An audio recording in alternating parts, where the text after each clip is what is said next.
దేవుని పరిశుద్ధ సంఘమును ప్రభునందు ప్రియులైన మీ అందరికీ తండ్రైన దేవుడి నుండి ప్రభువైన యేసుక్రీస్తు నుండి కృపయు సమాధానమును అనుగ్రహింపబడాలని దేవుని మనస్ఫూర్తిగా వేడుకుంటూ ఉన్నాను.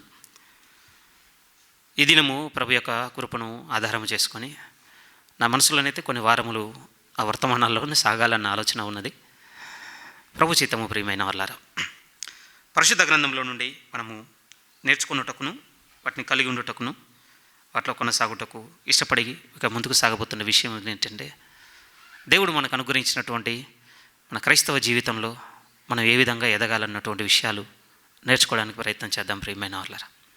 ఇంకొక రకంగా చెప్పాలి అంటే, అసలు క్రీస్తులో ఎదగాలంటే మనం ఏం చేయాలి అన్న విషయాలు మనం మాట్లాడుకున్న బద్దులము. దానికంటే ముందుగా కొన్ని విషయాలను బట్టి మిమ్మల్ని ప్రభునందు ఎంతగానో అభినందించాలన్న మనసు కలిగి ఉన్నాను. మొదటి విషయం ఏమిటి అనంటే, దేవుడు మీకు అనుగ్రహించినటువంటి తలాంతులను బట్టి మీ పరిధిలో మీరు కొనసాగుతున్న విషయమును బట్టి చాలా సంతోషం కలుగుతున్నది. అదేదైనా కావచ్చు, సంఘ నిర్వహణ మొదలుకొని మీ వంతుకు అందరము తరలి వస్తున్న విధానము, పాడిన వారు కావచ్చు, లేక మనం అప్పచెప్పుచున్నవారు కావచ్చు, సంఘంలో క్వైర్గా ఉన్నవారు కావచ్చు, ప్రతి ఒక్కరు మీ తలాంతుల చొప్పున మీరు పని చేయటం బట్టి ఆనందం కలుగుతున్నది. ప్రభు కూడా నిశ్చయంగా మనకు సెలవిచ్చి ఉన్నాడు. వాడకపోతే జరిగే ప్రమాదం ఒక ఉపమానంగా చెప్పి ఉన్నాడు. ఒకడు కోరుకున్న విషయం ఏంటంటే, అంటే నా వల్ల ఇంకొకరు ఎందుకు ప్రయోజనం పొందుకోవాలి, కనుక నేనేం చేస్తాను అనంటే తీసుకెళ్ళి పాతేస్తాను. ఇంకొక అర్థంతో చెప్పాలి అనంటే వినియోగించను, వేరే వారు కదా వృద్ధి పొందుతుంది. అలాంటి మనసు లేకుండా మీరు నెమ్మదిగా మీ వంతులో మీరు పని చేయటం బట్టి చాలా సంతోషం కలుగుతున్నది. సంతోషం ఎక్కడానంటే చిన్న ఇన్స్పిరేషన్, పడేవారిని బట్టి కావచ్చు, రిసైటేషన్ చేసేవారిని బట్టి కావచ్చు, ఈవెన్ సండే స్కూల్ పిల్లల్ని బట్టి కావచ్చు. ఒక చిన్న ఆలోచన హృదయంలో ఏంటి అనంటే, మా హృదయంలో కూడా అలా వాక్యం ఉండాలి, అలా దేవుని స్తుతి ఉండాలి, లేకపోతే దేవుని యొక్క నిర్ణయం ఉండాలి. మీరు పురుకొలుపుతున్నారు.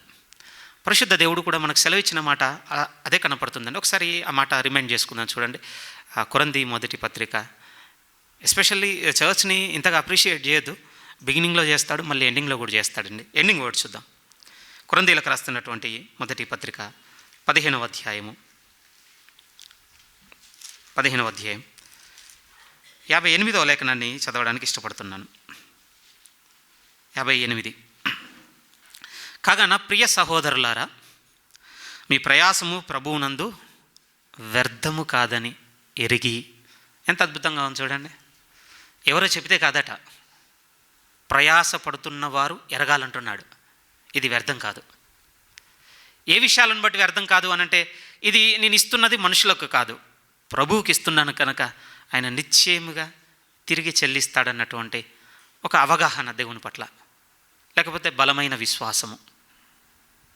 ఆయనకిచ్చి నష్టపోయిన వాడు ఎవడున్నాడండి? ఎవడో లేడంటాడు. దేవుడు అంటాడు, నాకు ఇచ్చి నన్ను పరీక్షించి చూడండి, నా వల్ల నష్టపోయిన వాడే లేడు. ఇవ్వకుండానే ఇన్ని పొందుకున్నాం కదా, ఫ్రాంక్గా మాట్లాడుకోవాలి అనంటే ఇవ్వకుండానే ఇన్ని దొరికినాయండి దేవుని దగ్గర నుండి. దేవుడు అంటున్నాడు, అందుకోసం మీరు ఎరగండి, మీ ప్రయాసము వ్యర్థము కాదని ఎరిగి. ఆ పదాలు చూడండి ఎంత అద్భుతంగా ఉంటాయో. స్థిరులను కదలని వారును ప్రభు కార్యాభివృద్ధి యందు ఎప్పటికీ ఆసక్తులై ఉండండి. పెద్ద కళ్ళతో చూడవలసిన మాట ఏమిటంటే, ప్రభువు కార్యాభివృద్ధి. మన పరిధి చొప్పున పని చేయటం బట్టి ఎవరి పని వృద్ధిలోనికి వస్తుంది అంటున్నాడంటే, ప్రభు యొక్క పని వృద్ధిలోనికి వస్తుంది అంటున్నాడు. చూడండి, అది మనల్ని బాగా ఆకర్షించాలి ప్రియమైన వాళ్ళారా. ఎంత ఆనందకరమైన విషయం అంటే, అది మన మీద డిపెండ్ అయ్యింది అన్నట్టుగా మాట్లాడుతున్నాడు.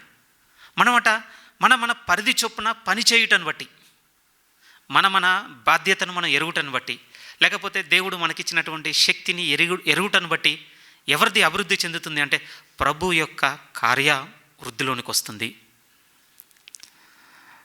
అందుగురించే మొదటగా మీ వినికిడికి తీసుకొస్తున్నటువంటి ఒక ప్రోత్సాహకరమైన విషయం ఏమిటి అనంటే, మీరు కలిగి ఉన్న వాటిని ప్రభువుకు వినియోగపరిచే విషయంలో ఇక మీరు వెనక తీయొద్దు మీ మనసులను. ఇంకొక విషయంలో కూడా మిమ్మల్ని ప్రోత్సహించబద్దునుగా ఉన్నాను. మత్తయి సువార్త 7వ అధ్యాయంలోనికి వస్తే మనం స్థిరంగా చూడవలసింది, ఎప్పుడు గుర్తుపెట్టుకోవాల్సిన మాట. మత్తయి సువార్త 7వ అధ్యాయం ప్రభు మాట్లాడుతున్న మాట 13 నుంచి చూద్దాం. మత్తయి సువార్త 7వ అధ్యాయం 13, 14 వాక్యాలు మీ వినికిడిలో చదవాలనుకుంటున్నాను. తను నమ్మిన వారితో మాట్లాడుతున్నటువంటి మాటలు. ఎందుకంటే నమ్మని వాళ్ళకు ఇది ఇలా కనపడదండి, నమ్మిన వారికే అర్థమవుతుంది. ఇలా ఇరుకు మార్గమున ప్రవేశింప పోరాడుడి, నాశనమునకు పోవు ద్వారము వెడల్పును ఆ దారి విశాలమునై ఉన్నది. నమ్మనోనికి ఎలా ఉంటుందట అంటే చాలా విశాలంగా కనపడుతుందట అండి, చాలా విశాలంగా కనపడుతుందట. ఇంకెక్కడైనా మనకు క్రైస్తవ జీవితం అనేది సులువుగా ఉందనో, లేకపోతే క్రైస్తవ జీవితం అనేది అభివృద్ధిగానో, లేకపోతే ఆశీర్వాదకరంగానో, లేకపోతే ఇక సంపాదించుకోవడాలనండి, సుఖంగా బతకడాలని ఇలా మనకు ఒకవేళ కనపడుతున్నట్లయితే బాగా వినండి, మనకు అర్థం కానట్టే, ఇంకా లేకపోతే మనం నమ్మనట్టే. నమ్మిన వానికి ఈ మార్గం ఎలా కనపడుతుందట అంటే ఇరుకే ప్రియమైన వాళ్ళారా. తెలియటం లేదా? డే బై డే ఈ ప్రభుతో నడుస్తున్నప్పుడు వదిలిపెట్టమంటున్నవి, అలవర్చుకోమంటున్నవి, మానేయమంటున్నవి, చెయ్యమంటున్నవి, చెప్పమంటున్నవి, చెప్పకుండా ఉండమంటున్నవి, ఎన్ని విషయములు ప్రభుతో నడుస్తుంటే. సింపుల్ వర్డ్తో చెప్పాలంటే లిటరల్గా మనలో ఉన్నటువంటి వ్యక్తిత్వం అంతటిని మార్చుకొని ఆయన వ్యక్తిత్వంలోనికి మనం రావాలన్న పిలుపు మీరు చెప్పండి ఎంత ఇబ్బందికరంగా ఉంటుందో. చూడండి, మన కుటుంబ సభ్యులు రోజు చూస్తాం కనుక ఏదో 1-2 విషయాలు మనం ఇమిటేట్ చేస్తూ ఉండొచ్చండి. ఈటింగ్ హ్యాబిట్సో, వాకింగ్ హ్యాబిట్సో, లేకపోతే వాకింగ్ స్టైలో, లేకపోతే సిట్టింగో, ఇంకోటి స్టాండింగ్ పోస్చరో, ఏదో ఒకటి మనం ఇమిటేట్ చేస్తూ ఉండొచ్చు. కానీ మీరు ఒకసారి ఆలోచించండి, మొత్తం వల్ల ఇన్ అండ్ అవుట్ని మనం ఇమిటేట్ చేయగలం? ఇంపాసిబుల్. కానీ బైబిల్ ఒక క్రైస్తవుని ఎక్కడికి పిలిచింది అని అంటే లిటరల్గా ప్రియమైన వాళ్ళారా, క్రీస్తుని ఇమిటేట్ చేయడానికి మనల్ని పిలిచింది. మీరు నన్ను పోలి నడుచుకోండి. మనం చదివాం కదా, ఎఫెసీ 4 ఎండింగ్ తర్వాత 5వ అధ్యాయం మొదటి వాక్యం ఏంటో తెలుసా? మీరు క్రీస్తును పోలి నడుచుకోనండి. ఒక విధంగా మనల్ని ప్రభువుని ఇమిటేట్ చేయడానికి పిలిచాడండి. అందుకోసం ఇప్పుడు మనకు అర్థమవుతుంది ఎంత ఇబ్బందిగా ఉందో, ఎంత ఇరుకో. అందుకోసం అంటున్నాడు. ఇప్పుడు చూద్దాం, మళ్ళీ ఒకసారి చూద్దాం. ఇరుకు మార్గమున ప్రవేశింప పోరాడుడి, ఇరుకు ద్వారమున ప్రవేశించుడి, నాశనమునకు పోవు ద్వారము వెడల్పును ఆ దారి విశాలమునై ఉన్నది, దాని ద్వారా ప్రవేశించువారు అనేకులు. జీవమునకు పోవు ద్వారము ఇరుకును ఆ దారి సంకుచితమునై ఉన్నది, దాన్ని కనుగొనువారు కొందరే. ఆ కనుగొన్న కొందరితో ఒక మాట చెప్పాలనుకుంటున్నాను ఈరోజు. ఆ కొందరిలో మీరు నేనుంటే నాకే ఆ మాట. ఏ మాట అనంటే వదలకండి, ప్రవేశించేటువంటి ఆ ఇరుకులో నుండి రాజీకి రాకండి. అసలు పరిశుద్ధ వాక్యంలో మనకు ఎలా కనపడుతుందంటే క్రీస్తుతో మనం ప్రయాణించడం అనేది ఒక పందెంతో పోల్చబడిందండి. పందెముతో, రేస్కి ఒక నేచర్ ఉంది ప్రియమైన వాళ్ళారా. బిగినింగ్ అండి, ప్రారంభిస్తున్నప్పుడు ఉత్సాహంగా ప్రారంభిస్తామండి, ఎందుకంటే బాడీ అంతా చాలా యాక్టివ్గా ఫ్రెష్గా ఉంటుంది, టైర్డ్ అవ్వలేదు కదా. ఇంకా మీరు పరుగు పందెం చూడండి, ఇలా విజిల్ వేయగానండి బాడీ ఎంత క్విక్గా మూవ్ అవుతుంది అని అంటే ఇంకా లెగ్ స్టెప్ ఆఫ్టర్ స్టెప్ పడిపోతూనే ఉంటుందండి. ఆ బిగినింగ్ 10 సెకండ్లు, 20 సెకండ్లు, హాఫ్ మినిట్, 1 మినిట్ చూసుకొని ఓకే ఇంకా ఈజీగా ఇదే ఊపుతో వెళ్ళిపోతాను అనుకుంటాం, కానీ వెళ్ళలేవండి. ఆ పందెం అనుకున్న నేచర్ అలాంటిది అని అంటే అస్సలు టెస్ట్ ఎప్పుడు మొదలవుద్దంటే ఎండింగ్ దగ్గర అవుతున్నప్పుడు అండి. అమ్మో, అన్నీ ఇమాజినబుల్ తెలుసా, బాడీలో నుంచి ఓపికనంతటిని బయటికి తీసి పుష్ చేయాలి బాడీని అంటే. ఎందుకంటే అప్పటికే బాడీలో ఉన్నటువంటి ఎనర్జీ అంతా ఇంక అయిపోయింది ఇంకా. ఎగ్జాక్ట్లీ ప్రియమైన వాళ్ళారా, మనకు నిజమైన పరీక్ష ప్రభులు ఎప్పుడు మొదలవుతుందంటే బాప్తిసం తీసుకున్నప్పుడు చాలా చిన్నవేనండి, చాలా చిన్నవే. ఆ ప్రారంభంలో చూసి మన యాక్టివ్నెస్ని చూసి ఓకే ఈ ప్రభువులో మనం కొనసాగడం ఇక ఇలా అని అనుకుంటాం ప్రియమైన వాళ్ళారా. కానీ రియల్ టెస్ట్ ఎప్పుడు అనంటే దగ్గర అవుతున్న కొద్దీ. ప్రభు కూడా ఒక మాట అన్నాడు కదా, మనం విశ్వసించినప్పటికంటే ఇప్పుడు మనతో ఉంటున్నమాట రక్షణ మరీ సమీపంగా ఉంది, ఇప్పుడు ఇంకా రియల్ టెస్ట్ మొదలవుతాయండి మనకి. అదొచ్చిన సమస్య. అందుకోసమే మిమ్మల్ని ప్రోత్సహించుతున్న విషయం ఏమిటి అని అంటే ఈ కొద్ది సమయం ప్రియమైన వాళ్ళారా ఓర్చుకుందాం. ఎక్కడొక చేయి పెట్టండి. హెబ్రీలకు రాసిన పత్రిక, ఇది కూడా జ్ఞాపకం చేసుకోవాల్సిన ఒక అద్భుతమైన వాగ్దానపు మాట. హెబ్రీలకు రాసిన పత్రిక 10వ అధ్యాయంలోనికి మీరు వస్తే, హెబ్రీలకు రాసిన పత్రిక 10వ అధ్యాయం మన ప్రోత్సాహం కొరకు పరిశుద్ధాత్మదేవుడు తన సేవకుల చేత పలికించినటువంటి గొప్ప మాటలు ఇవి. 10వ అధ్యాయము మీరు చూడండి, 35, 36 చదువుతున్నాను. కాబట్టి మీ ధైర్యము విడిచిపెట్టకుడి. వాళ్ళు కూడా బిగినింగ్ స్టార్ట్ అయినప్పుడు ఎట్లా బిగిన్ అయ్యారంటే మీరు చదవచ్చు, పైన ఖైదులో ఉన్న వాళ్ళని పరామర్శించారట, అవసరమైతే వారికి ఉన్నవి కోల్పోవటం కూడా రెండో ఆలోచన ఏం చేయలేదట. అంత బలముగా సాగినోళ్ళు బిగినింగ్ వీళ్ళది. కానీ కొంచెం డేస్ ముందుకెళ్ళిన తర్వాత ఏమైపోయింది అంటే మళ్ళీ సేవకుడు వచ్చి వాళ్ళని రిమైండ్ చేయాల్సిన పరిస్థితి. మీ పూర్వపు దినములను జ్ఞాపకం చేసుకున్నది, దాని అర్థం ఏంటి చెప్పండి? స్లో అయిపోయారు, ఇప్పుడు వెనకబడుతున్నారు. అందుకోసం ఇప్పుడు అంటున్నాడు మళ్ళీ వాళ్ళని పురికొల్పుటకు, మళ్ళీ జీవనంలోనికి తిరిగి కట్టుటకు మళ్ళీ అంటున్నాడు, మీ ధైర్యమును విడిచిపెట్టకుడి. ఆ తర్వాత అంటున్న మాటలు, దానికి ప్రతిఫలముగా గొప్ప బహుమానము కలుగును. అగైన్ వండర్ఫుల్ స్టేట్మెంట్ చూడండి, గొప్ప బహుమానము కలుగును. ఆ తర్వాత అంటున్నాడు, మీరు దేవుని చిత్తమును నెరవేర్చిన వారై వాగ్దానము పొందు నిమిత్తము మీకు ఓర్మి అవసరమై ఉన్నది. ఇప్పుడు ఈ పుష్ కావాలండి మనకి. ప్రభువులో ఇలా పురికొలుపుట ఒకరినొకరు మనకు అవసరం, ప్రియమైన వాళ్ళారా.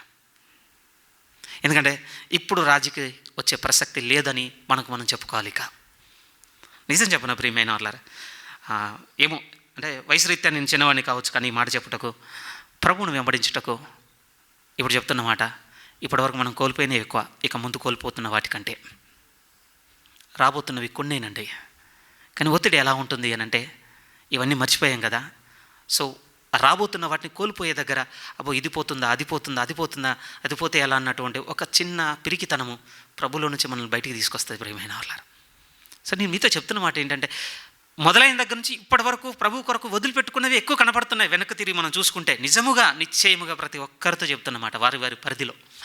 కనుక ఇప్పుడు ప్రోత్సహించే మాట ఏమిటి అంటే, చాలా వదులుకొని వచ్చాం కదా, ఇంకా ముందున్న చాలా కొద్దిగానే, ఇంకా కొద్దిగానే, ఆ కొద్ది వాటిని వదులుకుంటే ప్రభుతో పాటు జీవనంలోనికి మనం ప్రవేశించగలము. మీరు చెప్పండి, యవ్వనస్తుడైన అధికారిని వదలమన్నవన్నీ చెప్పండి. కానీ ఫాలో అవుతూ వచ్చింది ఎన్నో తెలుసు అప్పటి వరకు అతను. మీరే ఆలోచించి చూడండి, ధర్మశాస్త్రం అంతటిని ఫాలో అవుతూ వచ్చాడంటే మామూలు సాక్రిఫైస్ చేస్తున్నాయి ఆయన లైఫ్లో. గొప్ప ఉన్నాయి.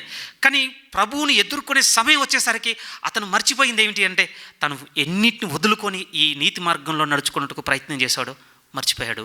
దానివల్ల ఏం జరిగిందంటే, ఆ ముందున్న ఆ ఒక్కటే వదులుకోవడానికి ఇబ్బంది అయిపోయిందండి. మీకు అర్థమవుతుందా నేనేమంటున్నాను అంటే, రేస్ బిగిన్ అవుతున్నప్పుడు అంటే దీన్ని వదిలేయడం ఈజీ అండి, అప్పుడు తేలికగా ఉంటుంది ప్రాణం.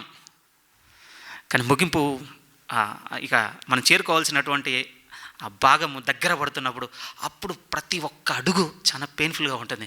కానీ మనం మరవకూడని విషయం ఏమిటి అని అంటే, ప్రభు అంతా చెప్పిన మాట, గొప్ప బహుమానం మనకు కలుగుతుంది కనుక కొంచెం ఓర్చుకుందాం ప్రియమైన వాళ్ళారా. కొంత ఓర్మి మనకు ఇప్పుడు అవసరం. ఇవన్నీ మీతో మాట్లాడడానికి రీజన్ ఏమిటి అని అంటే, మీ ప్రభు కార్యాభివృద్ధిలో ఉన్నారు కనుక మీకు ఇవ్వబడిన తలాంతులు మీరు చాలా జాగ్రత్తగా సాగనున్నటువంటి ప్రోత్సాహకరమైన మాట కావచ్చు, ఇలాంటి ఒక ఆదరణ కలిగించేటువంటి ఈ మాట కూడా కావచ్చు. చెప్పడంలో నా ఉద్దేశం ఏమిటంటే, ఇలాంటి వ్యక్తిత్వము లేకపోతే ఇలాంటి ఒక క్రైస్తవపు నడవడిక మనకు ఎలా అలవడుతుంది అనంటే, మనం క్రీస్తులో ఎదిగితేనే ఇవి మనకు అలవడతాయి ప్రియమైన వాళ్ళారా. అది నేను చెప్పాలనుకుంటున్నటువంటి విషయము. జాగ్రత్తగా మీరు చూడగలిగితే ఎఫెసీలకు రాసిన పత్రిక 4వ అధ్యాయము కొంచెం దీర్ఘమైనటువంటి అధ్యాయంగా మనం చదువుకున్నాం. వాస్తవానికి చాలా ముఖ్యమైనటువంటి భాగాలు మనకు అందులో కనపడుతుంటాయి ప్రియమైన వాళ్ళారా. మన పట్ల దేవుని ఉద్దేశం ఏంటో మనం అక్కడ చూస్తాం.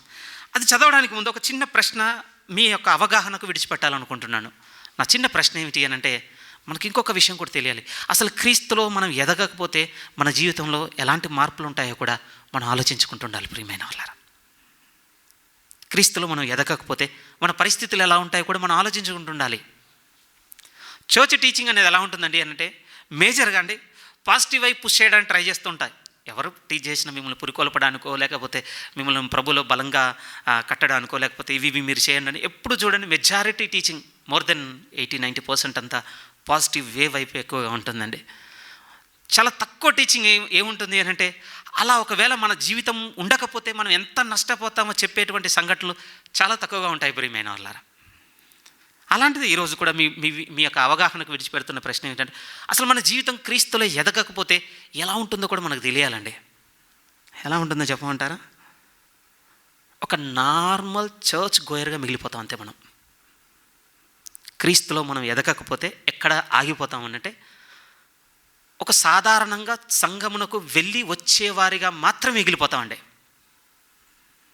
మీరు చెప్పండి, ప్రతి ఆదివారం విడవక ఆదివారం దేవుని సన్నిధి పోతున్నాను అనంటే మన కాన్షియస్ మనతో చెప్పేటువంటి ఫీలింగ్ ఎలా ఉంటుందో తెలుసా? దీనికంటే ఇంకా పెద్ద ప్రూఫ్ ఏం కావాలి ఇప్పుడు? అంతే కదా, మనం చెప్పుకునేటువంటి ఒక సెల్ఫ్ కంఫర్ట్ లోపల ఒకటి ఇచ్చుకుంటున్నాం మనకు మనం అనుకునేది ఏంటంటే, చూసారా ఎవ్రీ సండే నేను చర్చ్కి వెళ్తున్నాను, మీరేం తప్పేం అనటం లేదు, కానీ మీరు సూక్ష్మంగా వచ్చి చూసుకోగలిగితే ప్రియమైన ఎలా మిగిలిపోతాం అని అంటే కేవలం వెళ్ళేవారిగా మిగిలిపోతాం. నష్టమా లాభం అని అంటే ఒక విషయంలో లాభం, ఒక విషయంలో నష్టం అండి. కానీ నిజం చెప్పనా, ఈ రెండిట్లో మనం లేం. ఆ లాభంలో లేరు మీరు, నేను నష్టంలో కూడా లేం. దేనికి లాభం అని అంటే సంఘంలో క్రౌడ్ కనపడడానికి లాభం ఉండేది అంతే.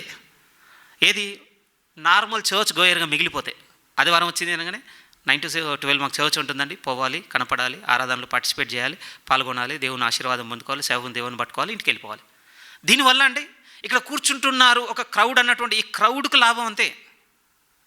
మీకు వ్యక్తిగతంగా, నాకు వ్యక్తిగతంగా ఏమీ ప్రయోజనం లేదు. నష్టం ఏంటో చెప్పనా, ఏడండి మనతో ప్రభు అంతే కదా. నిర్గమకాండము మాకు అవుతుంది ప్రియమైన వాళ్ళారా. నన్ను బాగా బాధ పెట్టినటువంటి సంఘటన ఏమిటి అంటే, మోషే గారు దేవుని సన్నిధి నుంచి బయటికి రాగానే ఒక వెలుగుతో దిగాడటండి ఆయన. ఒక వెలుగు. జరిగిన సంఘటన ఏమిటి అని అంటే, ముందు ఒక 70 మందిని పిలుస్తాడు దేవుడు, వాళ్ళు అక్కడే ఉండాలి, బట్ నువ్వు ఒక్కనే వచ్చేయాలి, నువ్వు వస్తే నేను నీతో మాట్లాడతాను. దేవుడు మాట్లాడతాడు ప్రియమైన వాళ్ళ. తర్వాత మోషే గారు దిగిన తర్వాత మిగిలిన అక్కడ వెయిట్ చేస్తున్నావు ఆ 70 మంది. ఆ తర్వాత అన్నమాట ఏంటంటే, ఈ ముఖం చూడలేకపోతున్నాం మేము. అప్పుడు ఏం చేశారటంటే మోషే గారు ముసుకేసుకోవాల్సి వచ్చింది, కవర్ చేశాడట. నన్ను ఆకర్షించింది ఏంటి అంటే, దేవుని సన్నిధికి వెళితే అది మనకు రావాలి ప్రియమైన వాళ్ళ. ఆయన తేజస్సుతో మనం కొంతన్నా వెలగాలి. బట్ వెలగటం లేదు అని అంటే ఎక్కడో పెద్ద లోపం జరుగుతుంది. మీరు చూసుకోవాలి, నేను చూసుకోవాలి. దేవుని తేజస్సు మన ఎందుకు కనపడాలి ప్రియమైన వాళ్ళారా. నిజం, మళ్ళీ చెప్తున్నాను అన్నమాట. ఆయన సన్నిధికి వెళుతున్న మన యందు ఆయన తేజస్సు కనపడాలి. మిస్ అవుతున్నామేమో. అది ఎప్పుడు వస్తుందంటే ఒక నార్మల్ చర్చ్ గోయర్గా అంతే, పోయానా వచ్చానా. ఒకసారి ఆలోచించుకోవాలి మనం. ఏది క్రీస్తులో మనం ఎదగకపోతే మనం మిగిలిపోయే చోటు చెప్తున్నాను. ఫ్రస్ట్రేషన్ ఉంటుందండి లైఫ్ అంతా. ఫ్రస్ట్రేషన్ అంటే మామూలు చికాకు ఉండదు ప్రియమైన వాళ్ళరా. అటు లోకస్తునిగా ఉండాలన్న ఇబ్బంది ఏనండి, ఇటు క్రైస్తవునిగా ఉండాలన్న ఇబ్బంది. ఇది అస్సలు అర్థం కాని ప్యాటర్న్ అండి నాకు. ఇది నా మాట మీకు చేరుతుందా? ఈ రెండిట్లో అస్సలు అర్థం కాదండి. అప్పుడప్పుడు బాధ కలిగించేది ఏమిటి అని అంటే, అరే లోకస్తునిగా ఉన్నప్పుడు ఒకప్పుడు ఎంజాయ్ చేసేవాడి మనం, లోకల వల్లే బ్రతుకుతున్నప్పుడు. బట్ ఇప్పుడు ఉండడానికి కొంచెం ఏదో మనం కూర్చోలేని ప్లేస్గా వస్తుందండి. పోనీ చర్చ్ ఏమన్నా బాగా ఇష్టంగా కూర్చునేటువంటి చర్చ్ ఇన్ ద సెన్స్ ఒక ఆదివారం గురించి మాట్లాడటం లేదు, క్రిస్టియన్ వాల్యూస్ అనుకున్న కొద్దిసేపు దాంట్లో కూడా అంత ఫ్రీగా కూర్చోలేనటువంటి పరిస్థితి ఇప్పుడు. ఇది నాకు అస్సలు బాధ కలిగించే విషయం అదేనండి. దానికి దీనికి కాకుండా పోయావేంటి? ఆ మాట మీకు చేరుతుంది అనుకుంటున్నాను. ఇలాంటి చర్చ్ ఒకటి బైబిల్లో ఉంది తెలుసా మీకు? ఏ చర్చ్ అనుకుంటున్నారు? లవదొకే సంఘం ప్రియమైన వాళ్ళారా. రిప్రజెంటేటివిటీ ఎట్లా సరిపోద్దండి, అబ్సల్యూట్గా ఫిట్ అవుతుంది ఆ చర్చ్. అందుకోసం అన్నాడు ప్రభు, అటు వెచ్చగా లేవు, ఇటు చల్లగా లేవు. దాని అర్థం నువ్వు లోకంలో లేవు క్రీస్తు అట్లా నేను చెప్పడం లేదు, కానీ ఒక డైలమా మనలో రన్ అవుతుంది. మీరు చూసుకోగలుగుతున్నారా? ఒక డైలమా. మేము ఎప్పుడు ఫీల్ అవ్వలేదంటే మీ సెన్స్ చెప్తాను ప్రియమైన వాళ్ళ. ఒకవేళ ప్రభువుని నమ్మకోకపోయింటేనైనా బాగా అడిక్ట్ అయి ఉండేటోళ్ళం మేము, డ్రగ్స్కో లేకపోతే వైన్స్కో ఇంకో దానికో. ప్రభువుని నమ్ముకున్నాం కదా. మీరు చూడండి, దాన్ని అసహించుకుంటాం. ఆ ప్రెమిసెస్, ఆ పరిసరాల వైపు అయినప్పుడు ఏంది ఇది, లేకపోతే ఏం మనుషులు వీళ్ళు అని అనుకుంటాం. పోనీ చర్చ్కి వచ్చి ఎట్లా అనుకుంటాం? చర్చ్ కూడా అట్లనే ఉంది ప్రియమైన. ఇటు పొసకలేకపోతున్నాం, అటు పొసకలేకపోతున్నాం. ఫ్రస్ట్రేషన్ అండి. నిజం తెలుసా? మనంలో ఉన్నటువంటి స్ట్రగుల్ మీరు చూడగలుగుతున్నారా? నిజం ప్రియమైన వాళ్ళారా. ఒక విధంగా ఫలమే ఉండని జీవితంగా మిగిలిపోతుంది ప్రభువులో ఎదగకపోతే మన జీవితం. ఇంకొక మంచి మాట చెప్పనా అండి, ఒక సేవకుడాను, మోటివేషన్ ఉండదటండి క్రీస్తులో ఎదగకపోతే. మనం అంటే క్రీస్తులో ఎదగకపోతే ఆ ప్రభు మార్గంలో నడవడానికి కావాల్సినటువంటి మోటివేషనే ఉండదటండి. ఒక మాట దీనికి సంబంధించింది ఒకటి చదువుతాను చూడండి. గల్తీలకు రాసిన పత్రిక, పౌలు గారు ఆ సంఘమును ఉద్దేశించి మాట్లాడుతున్నప్పుడు, ఎందుకంటే ఈ చర్చ్ ఆల్మోస్ట్ పోయిందండి. ఎందులో నుంచి పోయింది అంటే క్రీస్తు స్వరూపంలో నుంచి బయటకు వచ్చేసింది. బిగిన్ అయినప్పుడు స్వరూపంలో కట్టాడట పౌలు గారు, ఆయన వెళ్ళిపోగానే బయట వాళ్ళు వచ్చేసి మళ్ళీ ఏం బోధించడం మొదలుపెట్టేశారు అంటే, లేదు మనం ధర్మశాస్త్ర సంబంధమైనవి కూడా ఫాలో అయిపోవాలి, మళ్ళీ సున్నత పట్టుకొచ్చేసారట. సంఘర్షణ. ఇప్పుడు అదా ఇదా ఓ పని చేద్దాం, క్రిస్టియన్గా ఉందాం, ధర్మశాస్త్ర సంబంధమైన ఆచారాలు కూడా ఫాలో అయిపోదామని కామనైజ్ అయిపోయారు అట్లా లోపల ఉన్న వాళ్ళు. ఫలితం ఏమైందంటే క్రీస్తు స్వరూపం పోయింది. అందుకోసం అంటాడు, మరలా మీ యందు క్రీస్తు స్వరూపం ఏర్పడే వరకు నాకు ప్రసవ వేదన కలుగుతున్నది. అలాంటి చర్చ్తో ఎంత మంచి మాట అంటున్నాడు ఒకసారి చూడండి. 5వ అధ్యాయము. ఇది మనం ఈ సమయంలో జ్ఞాపకం చేసుకోవాల్సిన మాట. గల్తీలకు రాసిన పత్రిక 5వ అధ్యాయము 6-7 వాక్యాలు మీరు చూడగలిగితే, క్రీస్తు యేసునందుండు వారికి సున్నతి పొందుట యందు ఏమీయూ లేదు, పొందకపోవుట యందు ఏమీయూ లేదు, కానీ ప్రేమ వలన కార్యసాధకమగు విశ్వాసమే ప్రయోజనకరం. ఏదైతే ఫ్రూట్ఫుల్లో లేకపోతే ఏదైతే బెనిఫిషియల్ ప్రయోజనకరమైన దాని నుంచి బయటికి వెళ్ళిపోయారట. ఇలా పోవడానికి రీజన్ కిందలో అంటూ 7వ వాక్యంలో అంటున్నాడు, మీరు బాగా పరిగెత్తుతుంటేవి, సత్యమునకు విధేయులు కాకుండా మిమ్మును ఎవడడ్డగించెను, ఈ ప్రేరేపణ మిమ్మును పిలుచుచున్న వాని వలన కలగలేదు. అంతకుముందు ఒక మోటివేషన్ ఉందండి వాళ్ళలో.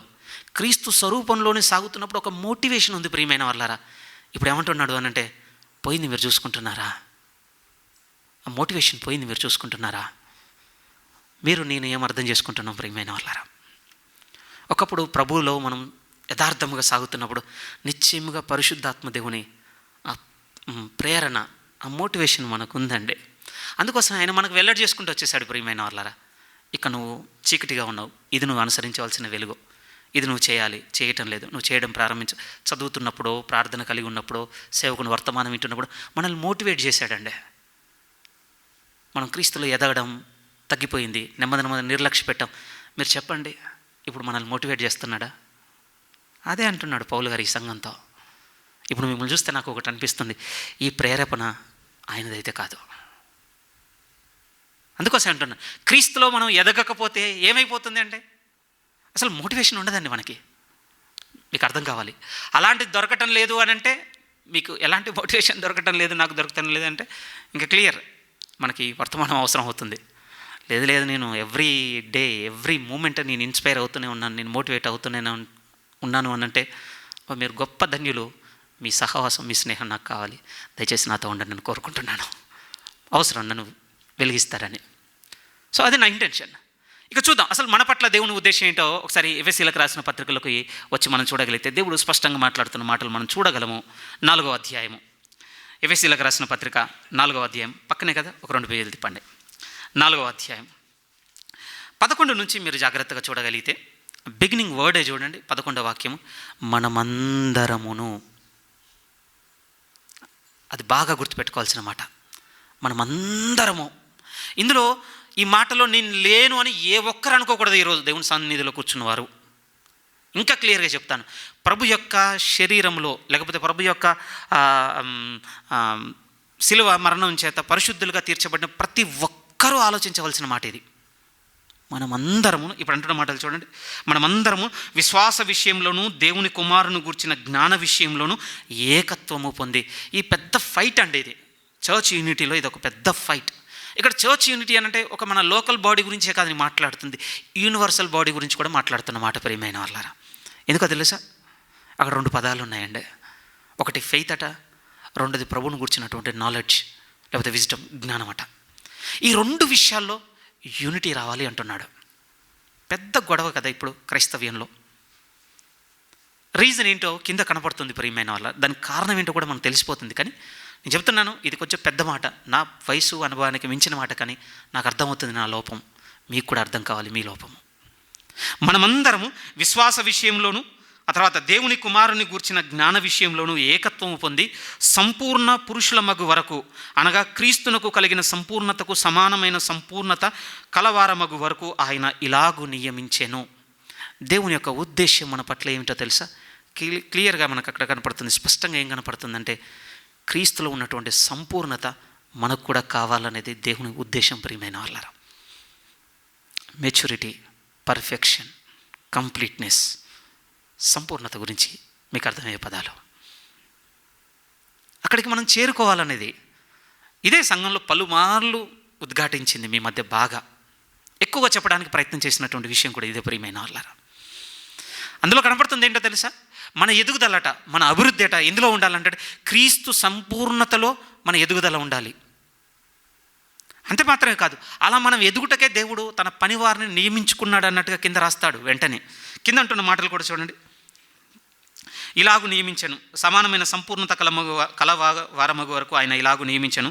పరిశుద్ధులు సంపూర్ణులగున్నట్లు క్రీస్తు శరీరము క్షేమాభివృద్ధి చెందుటకును పరిచర్య ధర్మం జరుగుటకును ఆయన కొందరిని అపోస్తులుగాను, కొందరిని ప్రవక్తలుగాను, కొందరిని సువార్థికులుగాను, కొందరిని కాపర్లుగాను, ఉపదేశకులుగాను.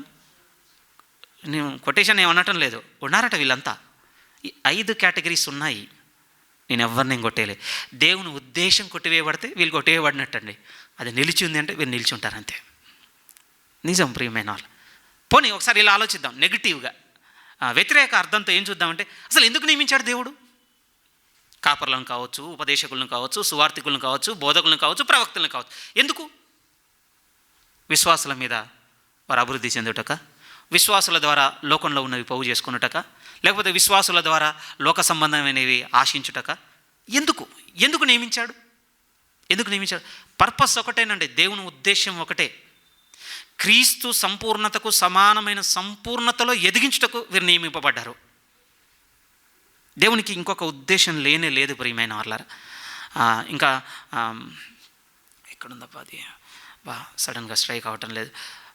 ఒక పరిశుద్ధ సేవకుడు చెప్పిన మాట ప్రియమైన వాళ్ళారా, ఈ పని మీద తప్ప ఇంకే పని మీద ఉన్నా కూడా దేవుడు హెల్ప్ చేయడం రాసేసాడండి. సేవకుల కేటగిరీలో ఉన్న వారికి ఆయన ఒక బుక్ రాసినప్పుడు, ఒక పరిశుద్ధ సేవకు రాసిన, ఒకవేళ ఈ దేవుడు అప్పగించిన ఈ పని మీద కాకుండా ఇంకే పని మీద ఉన్న సేవకుడు అనేవాడట. ఏ పని మీద అంటే, అయ్యో తప్పుగా నన్ను అర్థం చేసుకోకూడదు, మీ జీవన వృత్తి సంబంధమైన దాన్ని నేను విమర్శించటం లేదు, దానికి కాదు నేను దీన్ని కోట్ చేస్తుంది. మీకు తెలుసు, నాకు తెలుసు, ఇంకే పని మీద ఉన్న ఉద్దేశంలో తెలవటం లేదు. ఈరోజు సమాజంలో సంఘమును ఆధారం చేసుకొని జరుగుతున్నవి, అలాంటి వాళ్ళకి దేవుడు ఏ హెల్ప్ చేయడు ప్రియమైన. ఎందుకంటే ఆయన ఉద్దేశం అది కాదు కదా. అది మనం ఇక్కడ నోటీస్ చేయాల్సినటువంటి కీవర్డ్. మనందరి పట్ల దేవుని ఉద్దేశం ప్రధానంగా ఏం కనపడుతుంది అని అంటే, ఆయన సంపూర్ణతలో మనం ఎదుగుట. అందుకోసం ఏం చేయాలో, మనం ఏ విధంగా నడుచుకోవాలో కొన్ని విషయాలను మనం ముందు పెట్టుకొని చూసుకుందాం ప్రియమైన వాళ్ళారా. ఒకటైతే మనకు స్పష్టంగా అర్థమవుతుందండి. ఈవెన్ కిందికి వచ్చేసరికి ఇంకొక మాట కూడా అవసరం ఈ సమయం ముందు. ఒకసారి 16వ వాక్యం పోయిన వారం చదువుకుంది, మళ్ళీ ఒకసారి కూడా చదువుకుందాం. 15-16. ఇంకొక విషయం కూడా ఏముంది అని అంటే, ఇలా నియమించారన్న తర్వాత ఇలా దేవుని యొక్క ఉద్దేశంలో కడుతున్న వారు కాకుండా ఇంకే వేరే ఉద్దేశంలో నడుచుకుంటున్న వారి యొక్క ఉపదేశంకైనాను, ఆలోచనకైనాను, వేటికి కూడా మీరు చెదిరిపోవద్దు, తొందరగా వాళ్ళని నమ్మేసి మోసపోవద్దని 14లో చెప్పిన తర్వాత ఇప్పుడు 15 అంటున్నాడు. 15 ఏమంటున్నాడు అని అంటే, అందువలన ప్రేమ కలిగి సత్యము చెప్పుచు క్రీస్తు వలె ఉండుటకు మనం అన్ని విషయంలో ఎదుగుదము. ఆయన శిరస్సు అయి ఉన్నాడు. ఆయన నుండి సర్వ శరీరము చక్కగా అమర్చబడి తనలోనున్న ప్రతి అవయము తన పరిమాణము చొప్పున పని చేయుచుండగా ప్రతి కీలు వలన కలిగిన బలము చేత అతుకబడి ప్రేమేందు తనకు క్షేమాభివృద్ధి కలుగునట్లు శరీరమునకు అభివృద్ధి కలగజేసుకొనుచున్నది. మొదటి విషయం అయితే సంపూర్ణతలో ఎదుగుటకు సేవకులను నియమించుకున్నాడని చెప్పిన తర్వాత, రెండవ ఇంకొక అతి ముఖ్యమైన విషయాన్ని ఏం చెప్తున్నాడు అంటే, వ్యక్తిగతంగా మన పరిధిలో క్రీస్తులో అభివృద్ధి పొందితే ఆటోమేటిక్గా చర్చ్ అభివృద్ధిలోనికి వస్తుందనేది 16వ వాక్యం యొక్క సారాంశం అండి.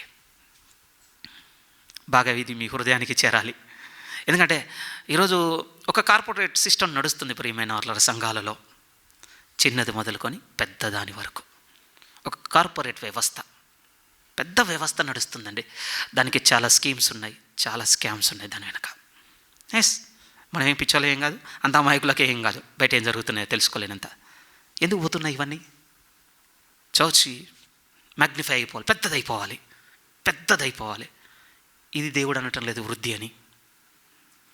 సంఘమునకు ఒక నిజమైన వృద్ధి ఎలా వస్తుందట అంటే, ప్రతి అవయవము తన పరిధిలో విస్తరించటాన్ని బట్టి సంఘము వృద్ధిలోనికి వస్తుందట. ఇక్కడ ఒక చేయి పెట్టుకోండి.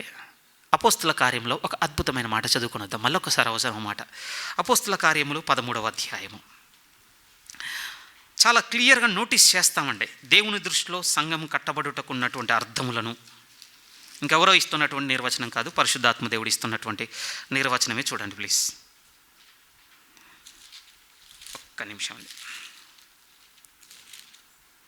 9వ అధ్యాయం, అపోస్తుల కార్యములు 9వ అధ్యాయం 31వ లేఖనాన్ని చదువుతున్నాను మీ వినికిలో. అపోస్తుల కార్యములు 9వ అధ్యాయం 31 నుంచి. కావున యూదయ, గలిలయ, సమరయ దేశముల యందంతటను సంఘము క్షేమాభివృద్ధి నొందుచు సమాధానము కలిగి ఉండెను. ఫుట్నోట్ వర్డ్ చూడండి, కట్టబడుచు. అది తీసుకొచ్చి పెట్టాలి. ఇంకా క్షేమాభివృద్ధి అనగానే ఇంకేదో అనుకుంటుండొచ్చు. ఒక చర్చ్లో ఉన్న ఫ్యామిలీస్ అన్నీ టైమ్లీ వాళ్ళకు ఉన్నటువంటి అభివృద్ధి దొరుకుతుంది, ఉద్యోగాలు ఉన్నాయి, వివాహాలు ఉన్నాయి, గర్భఫలాలు ఉన్నాయి, ఇల్లులు కట్టుకున్నారు, కార్లు కొనుక్కున్నారు. ఇది కావచ్చు బయట నుంచి మనం చూస్తే కనపడేటువంటి క్షేమాభివృద్ధి. చాలా రాంగరింగ్ అయింది కదా ఇప్పటివరకు ఆ పదం మనకు. ఎప్పుడు అదే క్షేమాభివృద్ధి అనగానే ఓకే, భౌతికంగా శారీరకంగా కష్టము నష్టము ఏమీ లేకుండా మంచి ఆనందంగా ఉండగలిగే స్థితిగతులు వాళ్ళకు కలుగుట. బైబిల్ ఏం చెప్పడం లేదండి. కొంచెం ఆఫ్ ద రికార్డ్ ఒక మాట చెప్పమంటే, బిబిలికల్ పర్స్పెక్టివ్లో ఇర్మియా నుంచి చూస్తే నన్ను ఇంకా క్లియర్గా శాపము అది. నాకు తెలుసు కొంచెం కఠినంగా వినపడే మాట మీకు. ఇర్మియా నుంచి చూస్తే అది అర్థమవుతుందండి. ఓకే, ఇర్మియా అనగానే అది పాత నిబంధన పుస్తకం కనుక ఇప్పుడు మేము ఎంతవరకు తీసుకోవాలన్నటువంటి ఆర్గ్యుమెంట్ సంఘాల్లో ఉంటుంది. నేను వాళ్ళతో ఏం వివాదం పెట్టుకోను. కానీ ఇర్మియా గారికి ఉన్నటువంటి సమస్య కూడా అదే. ప్రియమైన పాలుతేనులు ప్రవహించి పాలస్తీనాకు వచ్చిన తర్వాత బీభత్సంగా ఫ్లరిష్ అయిందండి. ఇదా చిన్నదేం కాదు, బాగా బాగా వృద్ధిలోనికి వచ్చేశారు. ఎందుకంటే దేవుడు తన వాగ్దానము నిబంధన వెనక తీసేవాడు కాదు. ప్రియమైన వాళ్ళ ఇచ్చుకుంటూ వెళ్ళిపోయి ఉన్నాడు. సస్య సమృద్ధిలోనికి వచ్చింది. అందుకోసం అంటాడు హెచ్కేల్ ప్రవక్త చేత కూడా అదే క్రౌడ్కి చెప్పించమాట, ఇంత అంటే నిర్విచారమైన ఈ సుఖస్థితిలోనే మీరు ఉన్నారు అని అంటే మీ ఎండింగ్ ఏంటో తెలుసా? సొదొమ గొమొర దగ్గరనే మీరు ల్యాండ్ అవుతారు. మీరు ఇట్లే పోయిర్రు అని అంటే అదే జరిగింది కూడా. అదే జరిగిందండి. సో అది ఆయన పర్స్పెక్టివ్ నుంచి చూస్తేనండి దేవుడికి దూరం చేసేదాన్ని మనం ఏం వరం అనుకుంటాం చెప్పండి. అర్థం చేసుకోవాలి కదా మన వ్యక్తిగతంగా. కానీ ఇక్కడ సంఘం గురించి మాట్లాడుతున్నప్పుడు మాత్రం ఏమన్నాడు అంటే, సంఘం అంట క్షమాభివృద్ధి నొందుచు. ఆ పదాలు ఎంత అద్భుతంగా ఉన్నాయి. ఇప్పుడు చూద్దాం. అంటాడు సమాధానము కలిగి ఉండను, మరియు ప్రభువునందు భయమును పరిశుద్ధాత్మ ఆదరణయు కలిగి నడుచుకొనుచు. పదం చూడండి ఎంత బ్యూటిఫుల్గా ఉంది. విస్తరించుచుండెను. ఏవేవి? సమాధానమట, భయమట, పరిశుద్ధతట. మీరు చూడండి ఆ పదాలు. చర్చ్ కట్టబడుటకు ప్రియమైన వాళ్ళారా, వీటిని తీసుకొచ్చి కోట్ చేస్తున్నప్పుడు పరిశుద్ధాత్మ దేవుడు చెప్తున్నమాట, సంఘము క్షేమాభివృద్ధి నుంచి చెందుకుంటూ వెళ్ళిపోతుంది. భయం అటండి. మీకు ఎప్పుడైనా అనిపించిందా అండి? ఎంతసేపు చెప్పండి అననీయ సప్ఫీరా బంధువులు తిరగబడ్డం పేతురు గారి మీద, మీరు అలానే ఊరుకుంటారా చెప్పండి? ఉన్న పలంగా ఇప్పుడు ఒకరు పోయారనుకోండి, క్షమించాలి దేవుడు నన్ను, మీరు రిలేటివ్స్ వదిలేస్తారా చెప్పండి? ఒకసారి మీరు ఆలోచించండి. మీకు తెలుసా అసలు ముందుకు రావడానికి కూడా భయపడ్డారు ఆ రోజు. అక్కడ ఫస్ట్ టైం పరిశుద్ధాత్మ దేవుడు వాడిన పదాలు మనం చూస్తాం ప్రియమైన వాళ్ళు. ఆ భయం అంటే ఆ వాతావరణం నిండిపోయిందట. అదే పుస్తకంలో ఉన్నారు కదా, ఒకసారి చూడండి. అక్కడ ఉన్నటువంటి వాతావరణం కూడా కొంచెం మన గ్రహింపుకు రావాలి. 5వ అధ్యాయం అపొస్తలుల కార్యములు 5వ అధ్యాయం ఎండింగ్కి వచ్చేసరికి భర్త చనిపోయాడు, భర్తను పాతి పెట్టేశారు, మళ్ళీ వచ్చేసారు. రాగానే భార్య కొద్దిసేపటికి వచ్చింది, భార్య కూడా చనిపోయింది. ఏం ఇంకా డెడ్ సైలెన్స్ అంతే. అక్కడ ఒకటే వాయిస్ వినపడుతుంది పేతురు గారిది, వీళ్ళు చచ్చిపోయిన వాళ్ళది కదా. వీళ్ళని తీసుకెళ్ళిపోయారు, సపీరాన్ని కూడా పాతి పెట్టేసింది. అప్పుడు తర్వాత ఉన్నటువంటి మాట 10వ వాక్యం, ఆమె అతని పాదంలో ఎద్దపడి ప్రాణం విడిచెను. ఆ పడుచువారు లోపలికి వచ్చి ఆమె చనిపోయినది చూచి ఆమెను మోసుకొని ఆమె పెనిమిటి యొద్ద పాతి పెట్టిరి. తర్వాత 11 చూడండి, సంఘమంతటికి ఈ సంగతులు వినిన వారందరికీ, చూడండి ఎలాంటి ఉన్నాయో ఆ రోజు చర్చ్ వాతావరణం. ఎందుకు ఏం మాట్లాడలేదు? ఇలా జరుగుతున్నప్పుడు ఇంకోవరు వచ్చి ఎందుకు గొడవ పెట్టలేదు? ఈరోజు అదే జరుగుతుందండి చర్చెస్ మధ్య. సంఘము క్షమాభివృద్ధిలో ఉంది, సంఘం కట్టబడుతుంది అని అంటే ఈరోజు భౌతికంగా మనం చేసేటువంటి గుర్తులు కానే కావు ప్రియమైన వాళ్ళ. దేవుని దృష్టికి సమాధానం ఉందంట, భయం ఉన్నదంట, పరిశుద్ధాత్మ దేవుని వలనటువంటి పరిశుద్ధత యందు కట్టబడుతుందట, విస్తరిస్తుందని చెప్పబడుతున్నాయి ఆ మాటలు బట్టి. అందుకోసం మీకు ఎఫెసీ 4లో ఉన్నటువంటి సంఘటన చూపిస్తున్నప్పుడు చెప్తుంది, తన పరిమాణంలో అవయవం ఎదుగుటను బట్టి సంఘము వృద్ధిలోనికి వస్తుంది, లేకపోతే సంఘం కట్టబడుతుంది ప్రియమైన వాళ్ళారా. దేనికి నేను చెక్ పెట్టడానికి మెంటల్గా ట్రై చేస్తున్నాను, నాకైనా మీకైనా అంటే చర్చి చాలా వృద్ధిలోనికి వచ్చింది అంటే ఇక సరిపోవడానికి కుర్చీలు నిండడం కాదండి, అది వేరే ఇంటెన్షన్ ప్రియమైన వాళ్ళారా. అది మనం చూడవలసిన విధానం ఇంకా అసలు కానే కాదు కూడా. ఏం చూసుకోవాలి అని అంటే సమాధానమును, పరిశుద్ధతయు, దేవుని అందలి భయము, ఇవి కలిగి ఉన్నటువంటి సంఘము కట్టబడుతుందని చెప్పబడుతుంది బైబిల్లో. అందుకోసం మీతో చెబుతున్నా, మనం క్రీస్తులో వృద్ధి చెందుటను బట్టి, ఆయన సంపూర్ణతలో ఎదుగుటను బట్టి మనం మన పరిధి చొప్పుల మన పరిమాణంలో ఎదుగుటను బట్టి సంఘం కూడా వృద్ధిలోనికి వస్తుంది. అందుకోసం ప్రభు అంటున్నాడు, నిన్న సేవకులను నియమించి ఉన్నాను. రెండో మాట ఏమంటున్నాడంటే, మీరు ఎదుగుటను బట్టి సంఘం ఎదుగుతుంది అని చెప్పబడుతుంది. కనుక ఈరోజు మనం క్లుప్తంగా కొన్ని సంగతులను చూపించి ముగించేస్తాను, ఎందుకంటే ఇది కొనసాగిస్తాను కనుక కొన్ని వారాల పాటు. ఏం చూసుకుందామంటే అసలు ఏ విషయంలో మనం కట్టుకుంటే, ఏ విషయంలో మనల్ని మనం నిలబెట్టుకుంటే క్రీస్తులో మనం ఎదగగలము, ఏముండాలి మనకు ప్రభులో మనం ఎదగాలి అని అంటే మొదటి విషయాన్ని మీరు చూడగలిగితే మత్తయి సువార్త 5వ అధ్యాయం. మత్తయి సువార్త 5వ అధ్యాయం. ఫస్ట్ అండ్ ఫార్మోస్ట్ థింగ్ ఇది బాగా అవసరం మనకు. మత్తయి సువార్త 5వ అధ్యాయము ధన్యతలుగా చెప్పబడుతున్నటువంటి ఈ భాగం మనం చదువుకోగలిగితే 8 కానీ 9 కానీ నెంబర్ ఏది తెచ్చుకున్నా పర్వాలేదు. ఎందుకంటే క్యాథలిక్స్ అంతా 8 అని ఆర్గ్యుమెంట్ చేస్తున్నారు, ప్రొటెస్ట్లు అంతా 9 అని కూడా పెట్టుకుంటున్నారు. మన ఒక వీడియో చూస్తే నాకు నవ్వు వచ్చింది, దీన్ని కూడా కొట్టుకోవాలా మేము అని. చాలా వాడిని మనం కొట్టుకోవడానికి ఉన్న విషయాలు 8 అయితే 9 అయితేందండి. సరే ఆలోచించి చూడండి, ధన్యత దేవుని వల్ల మనకు దొరికిందా లేదా చాలదా? చిత్రం అనిపించింది ప్రియమైన వాళ్ళారా. అప్పుడప్పుడు అనిపిస్తుందండి, క్రైస్తవుని గురి తప్పితండి ఈ గురి లేని విషయాల మీదుగా గురి వెళ్ళిపోతుంది, అంతే కదా. మన గురి సరిగ్గా ఉండాలి ప్రియమైన వాళ్ళ. పౌలు గారు అన్నారు, నేను గురి చూడని వాని వలె పరుగెత్తుట లేదు. నిలబడి చూస్తున్నప్పుడు గురి బాగుంటుందో పరిగెత్తుతున్నప్పుడు అండి. సరే మీరు ఆలోచించండి, ఎంత సర్పాస్ అయ్యాడో తెలుసా ఆయన, పరిగెత్తుతూ చూడగలుగుతున్నాడట. మనం ఇంకా ఇక్కడ నిలబడి కూర్చొని నింపాదిగా ఉండే ప్రభులో గురి చూసుకోలేకపోతున్నామంటే ఇంకా బిగినే అవ్వలేదా? యేసుక్రీస్తులో మనం ఇంకా ప్రారంభమే కాలేదా అనిపించింది. అదే విచిత్రం ప్రియమైన వాళ్ళారా. మత్తయి సువార్త 5వ అధ్యాయం 6వ వాక్యాన్ని చదువుతున్నాను చూడండి దయచేసి. మత్తయి సువార్త 5వ అధ్యాయం 6వ లేఖనం. ఇక్కడ ఉన్న మాట మన గురించి ఏమని మాట్లాడుతుందంటే, నీతి కొరకు ఆకలి దప్పులు కన్నవారు ధన్యులు, వారు తృప్తి పరచబడుదురు. ఈ భాగం నుంచి తీసుకొని మొదటి విషయంగా మీ ముందు పెడుతున్నది, నా యందు పెట్టుకోవడానికి ప్రయత్నం చేస్తుంది ఏంటి అంటే, క్రీస్తులో ఎదగాలన్నటువంటి ఆకలి దప్పులు మనం కలిగి ఉండాలి ప్రియమైన వాళ్ళు. ఇది మొదటి ముఖ్యమైనటువంటి అడుగు మనం ప్రభులో ఎదుగుటకు. ఎదగాలన్నటువంటి ఆకలి దప్పులు మనకు ఉండాలి. ఆకలి దప్పులు అంటే తిని మానేమని గురించి చెప్తుంది కాదు, హంగర్ అండ్ థర్స్ట్ అంటాం కదా, ఒక కోరిక. ఇంటెన్సివ్ వర్డ్ ఆ జిజ్ఞాస ఉండాలి మనలో, మోర్ ఇంటెన్సివ్ వర్డ్. ప్రభువులో అది మనల్ని ఒక విధంగా తింటున్నట్టుగానే ఉండాలండి. ఆ మధ్య ఒక వ్యక్తి చెప్పిన మాట ఈ సమయం అందు గుర్తొస్తుంది. అది ఏదైనా కావచ్చటండి, ఒక పుస్తకం దొరికితే దాన్ని బిగినింగ్ నుంచి ఎండ్ వరకు చదివేయాలన్నటువంటి పిచ్చి ఆయన తినేస్తుందటండి. అది చదివిన తర్వాత మనిషి కూల్ డౌన్ అవుతాడట, పర్సన్ ఎవరు బయట అవుతాను లేండి. అది నన్ను ఆసక్తిలో నడిపించింది. ఓ ఇంత కోరుకోవాలా మనకు ఒకటి కావాలి అంటే ఆ కావాలన్న దాన్ని ఇంత కోరుకోవాలా? పరిశుద్ధ దేవుని సంగమ సున్నితమైన మనసుతో మీ ముందు పెడుతున్నటువంటి చిన్న ప్రశ్న ఏమిటి అని అంటే, ఎంత కోరుతున్నాము నేను క్రీస్తులు ఎదగాలన్నటువంటి మాటని. ఒక భక్తుడు మాట్లాడుతున్న మాట ఈ సమయం ఉంది మనకు అవసరం. అపోస్తలుడైన పౌలు గారు ఫిలిప్పీ సంఘానికి రాసినప్పుడు ఆయన చెప్తున్న మాట చూడండి దయచేసి. 3వ అధ్యాయం. ఆయనకి ఎంత ఆశ ఉందో చూడండి క్రీస్తులో ఎదగాలన్నటువంటి విషయంలో. దయచేసి ఈ గురి యొద్దకు మీ ముందు నిలబడ్డవాడు వచ్చాడని కాదు, కానీ అందరం కలిసి ఇటువైపు నడుద్దాం ప్రియమైన వాళ్ళారా. 3వ అధ్యాయం ఫిలిప్పీలకు రాసిన పత్రిక 3వ అధ్యాయం. ఆయన ప్రారంభము చెప్పుకుంటాడు ఒక విధంగా, ఆయన తన వ్యక్తిగతమైనటువంటి జీవితమును గురించి రాసుకుంటున్నాడు. తను రాసుకుంటున్న తన స్వీయ చరిత్ర అనుకోండి. ఒకప్పుడు నేను ఇది, నా ముందున్న గురి ఏమిటి అంటే పరిచయాలని ప్రాక్టీస్లో ఆచారంలో నేను సాగుతున్నాను కనుక నా టార్గెట్ ఎలా ఉండేనంటే పరిచయాల్లోనే ఇంకా ప్రధానంగా ఉండాలనుకుని సాగినప్పుడు అట్లా ఫైట్ కూడా చేసిండండి అతను. అంత ఆర్డినరీగా ఏం లేడు ప్రియమైన వాళ్ళ. ఆయన ఏ విషయంలోనైతే సాగాడో ఆ విషయంలో మిక్కటమైన పట్టుదలతో ఉన్నాడు.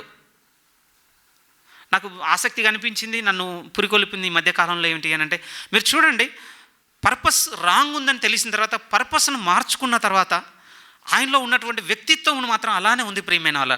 ఒక విధంగా తప్పు మార్గంలో నడుచుకున్నప్పుడు ఎంత పట్టుదల అయితే ఉందో, ఎంత రాజీకి రాని తత్వం అయితే ఉందో, సరైన మార్గం వైపు మళ్ళిన తర్వాత కూడా దాన్ని వదులుకోలేదండి. నాకు అదే క్వశ్చన్ అయిందండి నా కాన్షియస్కి. ఎందుకంటే మనం ప్రభులోనికి రాకమునుపు మన ఎర్లీ టైమ్స్ కొన్ని ఆలోచించుకుంటేనండి, మన కొన్ని విషయాల పట్ల విపరీతమైన ఆసక్తి, ఇష్టం, కోరిక ఏవేవో ఉంటుండొచ్చండి. ఇప్పుడు మనం మానేసి ఉండొచ్చు, కానీ నాకేమనిపించింది అంటే ఆ రోజు వాటిని నెరవేర్చుకోవడానికి, వాటిని చేయడానికి ఉన్నటువంటి అంత జీల్, అంత కోరిక ఇప్పుడు మంచి విషయాల వైపు ఎందుకు ట్రాన్స్ఫార్మ్ అవ్వలేదనేది నాకు పెద్ద ప్రశ్న వేసిందండి నా మనసుకు. నా మాట మీకు చేరిందో లేదో నాకు తెలియదు, కానీ నిజం అది జరుగుతుంది మనకు. ఒకప్పుడు మనకు ఇష్టమైన భూలోక సంబంధమే, లేకపోతే పాప సంబంధమే, మన కోరికల సంబంధమే ఒకప్పుడు తెలియక ప్రభులోనికి రాకముందు నెరవేర్చుకుంటున్నప్పుడు ఒక పెద్ద జీలు ఉండేది మనలో. దాని కొరకు నిద్రాహారాలు వదులుకున్నాం, దాని కొరకు భోజనాలు కొన్నిసార్లు వదులుకున్నాం, దాని కొరకు చాలా దూరం ఏవేవో చేసి ఉంటాం మన లైఫ్లో పర్సనల్గా. అక్కడి నుంచి దేవుడు మనల్ని ఆయన వైపు తిప్పుకున్నాడండి. ఇప్పుడు సరైన మార్గం మనకు తెలిసింది, కానీ బాధపడాల్సిన విషయం ఏంటంటే ఆ జీల్ ఇటువైపు ట్రాన్స్ఫార్మ్ అవ్వలేదు ప్రియమైన వాళ్ళారా. ఒక విధముగా నిర్లక్ష్యం వచ్చింది, సోమరితనం వచ్చింది, చులకనతనం వచ్చింది. ఎస్, చూడండి ఈయన నుంచి నేర్చుకోవాల్సిన మాటలు ఇక్కడ మనకు కనపడతాయి. చూడండి 5వ వాక్యం నుంచి 3వ అధ్యాయం 5. 8వ దినమున సున్నతి పొంది తిని, ఇశ్రాయేలు వంశపు వాడనే బెన్యామీను గోత్రంలో పుట్టి హెబ్రీల సంతానమైన హెబ్రీయుడనై ధర్మశాస్త్రము విషయము పరిసేయుడనై ఆసక్తి విషయము సంఘమును హింసించువాడనై ధర్మశాస్త్రం అంతటి వలన నీతి విషయము అనింద్యుడనై ఉంటిని. అయినను నాకు ఏవి లాభకరములై ఉండనో వాటన్నింటినీ క్రీస్తు నిమిత్తము నష్టంగా ఎంచుకో. ఒకప్పుడు అవి నాకు బెనిఫిషియల్, లేకపోతే ఒకప్పుడు అవి నాకు చాలా లాభం చేకూర్చేవి అనుకున్నాను, కానీ ఇప్పుడు క్రీస్తులోనికి వచ్చేసిన తర్వాత అవి నష్టం అని అర్థమైపోయింది. కానీ వండర్ఫుల్గా ఇప్పుడు చూడబోతున్న మాటలేనండి, ఇప్పుడు చూడబోతున్నవి. అవి వదులుకున్నాడట, కానీ తనలో ఉన్నటువంటి ఆ ఆసక్తిని మాత్రం వదులుకోలేదట. కిందకు వచ్చేసరికి అంటున్నాడు, నిశ్చయముగా నా ప్రభు అయిన యేసుక్రీస్తుని గురించి అతి శ్రేష్టమైన జ్ఞానము నిమిత్తము సమస్తమును నష్టముగా ఎంచుకొనుచున్నాను. క్రీస్తును సంపాదించుకొని ధర్మశాస్త్ర మూలమైన నా నీతిని కాక క్రీస్తునందలి విశ్వాసమూలమైన నీతి అనగా విశ్వాసమును బట్టి దేవుడు అనుగ్రహించు నీతి గలవాడని ఆయన యందు అగపడు నిమిత్తము ఏ విధము చేతనైనను మృతులలో నుండి నాకు పునరుత్థానము కలగవలనని ఆయన మరణ విషయంలో సమాన అనుభవం గలవాడని ఆయనను ఆయన పునరుత్థాన బలమును ఎరుగు నిమిత్తమును ఆయన శ్రమలలో పాలివాడనగుట ఎట్టితో ఎరుగు నిమిత్తమును సమస్తము నష్టపరుచుకొని వాటిని పెంటతోనూ సమానముగా ఎంచుకొనుచున్నా. వదిలేస్తున్నాడట, కానీ వాటిని పట్టుకోవడానికి ఒకప్పుడు బిగినింగ్లో ఉన్నటువంటి ఆ ఆసక్తి ఇప్పుడు యేసుక్రీస్తు వైపు మార్చుకొని ఈయన వదలట్లేదట. చూడండి, మీకు కనపడటం లేదా? హంగర్ అండ్ థర్స్ట్ అంటాం కదా, ఆకలి దప్పులు కనపడటం లేదా పౌలు గారిలో? ఈ భాగంలో అది కనపడటం లేదా? అదే ప్రియమైన వారలారా ఆయన ఎక్కడికి నడిపించింది అని అంటే అసలు విచిత్రమైంది. ఏ విధంగా అంత రూపాంతరత వస్తుంది ఏ విషయంలో అంటే, దమస్కుకు ముందు ఆయనలో ఉన్నటువంటి ఒక పర్సనాలిటీని మీరు చూడండి. కొరింథీ పత్రిక 11వ అధ్యాయం రాస్తున్నప్పుడు ఆయనలో ఉన్నటువంటి ఒక పర్సనాలిటీని చూడండి. అసలు ఇంత రూపాంతరం సాధ్యమవుతుంది ఎవరికన్నా? నేను క్రీస్తును పోలి నడుచుకున్నాను. ఏంటి ఆ పదం యొక్క ఏమనాలి మీతో? అతని విశ్వాసత ఏంటండి అసలు? ఒకటే ప్రియమైన వాళ్ళారా, ప్రభువులో ఆయన కలిగి ఉన్నటువంటి ఆకలి దప్పులు ఆయనను ఎక్కడికి ఎదిగించినట్టుగా బైబిల్ మనం చూడమంటుంది అనంటే, క్రీస్తుకు సమానమైన సంపూర్ణత పొందుకోవాలని సాగిపోయినట్టుగా కనపడుతుంది. చూడండి, చేరుకున్నాడా లేదంటే రేపు ప్రభు మహిమలో తెలుస్తుంది. కానీ రాయబడిన వాక్యాలు చూస్తున్నప్పుడు మాత్రం ఏం కనపడుతుందో తెలుసా? వచ్చానంటున్నాడు. చూడండి, ఆయన నేను క్రీస్తును పోలి నడుచుకున్నాను కనుక నన్ను పోలి మీరు నడుచుకోండి. వచ్చినట్టుగా ఆపాదించుకున్నట్టుగా కనపడటం లేదుగా. తిమోతి, తన ప్రియుడైన కుమారుడుగా ఎంచబడిన తిమోతి అన్నమాట, నా పరుగు కడ ముట్టించి తిని నా విశ్వాసము కాపాడుకుంటుని. ఒక్కరే చెప్పి ఉన్నారండి, నా కొరకు నీతి కిరీటము ఉంచబడి ఉన్నది. మీకు తెలియటం లేదు ఆ పదాలు? అక్కడికి నడవడానికి ఆధారం ఏంటి చెప్పండి? క్రీస్తులో ఆయన అంతగా ఎదుగుటకు కనపడుతున్నది ఒక్కటే ప్రియమైన వాళ్ళరా, ఆయనకు క్రీస్తులో ఎదగాలన్నటువంటి ఆకలి దప్పులు మొదటి అడుగు కావాలండి. ఇది నిశ్చయంగా కావాలి. కిందకి వచ్చారు ఇంకొన్ని మాటలు అంటాడు, ఆయన గురించి చదవాలి. ఆయన యథార్థతను కూడా ఇక్కడ మనం చూడాలి. ప్లీజ్ ఈ సమయంలో ఇంకొంచెం కింద చదివితే అదే ఫిలిప్పీ 3లో ఉన్నటువంటి భాగాలే 12 నుంచి ఆయన యథార్థత కూడా మనకు చాలా అవసరం ప్రియమైన వాళ్ళ. ఎందుకంటే ఇంత అతిశయ రాహిత్యంతో కూడినటువంటి స్థితి ఎలా సాధ్యమవుతుందండి అసలు? మీరు చూడండి, వెంటనే అంటున్నాడు 12, ఇదివరకే నేను గెలిచి తినని అయినను కానీ, ఇదివరకే సంపూర్ణ సిద్ధి పొందితి అని అయినను కానీ నేను అనుకొనుట లేదు. కానీ నేను దేని నిమిత్తము క్రీస్తు యేసు చేత పట్టబడితేనో దాన్ని పట్టుకొనవలనని పరిగెత్తుచున్నాను. మీకు కనపడుతుంది ఆయనలో ఉన్నటువంటి యథార్థత. ఏమి యథార్థత ప్రియమైన వాళ్ళ? ఇది చాలా ప్రశ్నించిందండి ఈ వారంలో మెడిటేట్ చేస్తున్నప్పుడు. ఎందుకు ప్రశ్నించింది అని అంటే, ఈరోజు ప్రతి వారు వారి యొక్క రెస్పాన్సిబిలిటీని అంటే ఏ విధంగా కన్వే చేయాలి ప్రియమైన? ఇందాక మీతో అన్నాను, దేవుడు మనకి ఇచ్చినటువంటి ఒక స్థితి లేకపోతే ఒక తలాంతు, దాన్ని బట్టి అతిశయించుటే మన నరాల్లో జీర్ణించకపోయిందండి. ఒక్కటి కలిగి ఉంటే మనం ఇంత చేస్తున్నాం. ఈయన గురించి చదువుతున్నప్పుడు ఎన్ని చేసినవి కనపడతాయి ప్రియమైన ఆర్లర్ సంఘంలో. నాకు బాగా ఆశ్చర్యం అనిపించేది ఒకటి నేను యథార్థంగా చెప్పాలి. ఏమండి, మీరే ఆలోచించండి.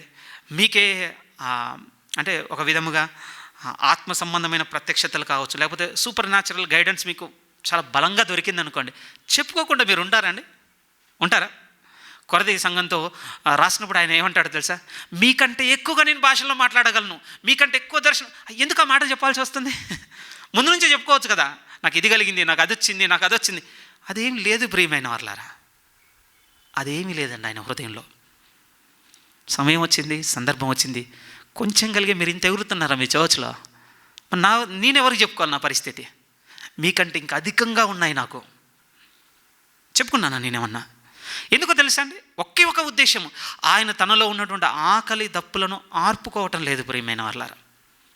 బహుశా మన గురి తప్పిపోతే ఇలాంటి నేచర్ వస్తుందేమోనండి. ఒకే ఒక లక్ష్యంతో మనం సాగుతున్నాం అనుకోండి, దాని గురించే మనం ఇక అహర్నిశలు మనసు పెట్టుకొని ఉన్నాం అనుకోండి, మనల్ని ఏవి కూడా అభ్యంతరపరచమని మన చుట్టూన్నాయి. కానీ ఎంతో కొంత మనం అటైన్ చేసుకున్నాం, ఓకే నేను చేరుకున్నాను, నేను పొందుకున్నాను అంటే ఒక చిన్నది రాగానే ప్రియమైన వాళ్ళారా వెంటనే సర్పాస్ అయిపోతాయండి. వేరే విషయాలు మనం దాటిపోతుంటాయి. యూజువల్గా పరుగు పందెంలో ఇలానే జరుగుతుందండి. లీడింగ్ పొజిషన్లో ఉన్నాడు, ఈ మధ్య బాగా చూడాల్సి వస్తుంది నేను ప్రాక్టీస్ కోసం సారీ, లీడింగ్ పొజిషన్లో ఉన్నాడండి. నేను ఎక్కడున్నాను ఒక స్లైట్ లుక్కేస్తాడండి. తెలుసా, మన దేశం తరపున కూడా అంతర్జాతీయ స్థాయికి వెళ్ళినటువంటి ఒక స్ప్రింటర్ చేసిన దాన్ని కూడా అలా మన హిస్టరీలో ఒక చిన్న స్టోరీగా మిగిలిపోయింది. ఆల్మోస్ట్ రీచ్ అవుతున్న టైంలో నా వెనుకున్నవాడు ఎంత దూరాన్ని ఉన్నాడని స్లైట్ లుక్ వేసాడట. తనలో ఉన్న కేడెన్స్ అంటారు, అంటే పర్ మినిట్కి వేసేటువంటి స్టెప్స్ అన్నీ స్లో డౌన్ అయిపోయాయి. తను వెనుకున్నవాడిని దాటేయడం జరిగింది, అతను సెకండ్ ప్లేస్లో మిగిలిపోవడం జరిగింది.